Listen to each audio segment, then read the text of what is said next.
C'est en face de la mort que l'énigme de la condition humaine atteint son sommet. L'homme n'est pas seulement tourmenté par la souffrance et la déchéance progressive de son corps, mais plus encore par la peur d'une destruction définitive. Et c'est par une inspiration juste de son cœur qu'il rejette et refuse cette ruine totale et cet échec définitif de sa personne. Le germe d'éternité qu'il porte en lui, irréductible à la seule matière, s'insurge contre la mort. Toutes les tentatives de la technique, si utiles qu'elles soient, sont impuissantes à calmer son anxiété. Car le prolongement de la vie que la biologie procure ne peut pas satisfaire ce désir d'une vie ultérieure, invinciblement ancrée dans son cœur. Mais si toute imagination ici défaille,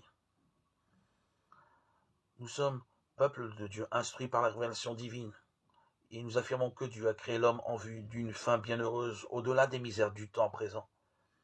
De plus, notre foi chrétienne enseigne que cette mort corporelle à laquelle l'homme aurait été soustrait s'il n'avait pas péché sera un jour vaincue, lorsque le salut perdu par la faute de l'homme lui sera rendu par son tout-puissant et miséricordieux Sauveur. Car Dieu a appelé et appelle l'homme à adhérer à lui de tout son être, dans la communion éternelle d'une vie inaltérable. Cette victoire, le Christ l'a acquise en ressuscitant, libérant l'homme de la mort par sa propre mort.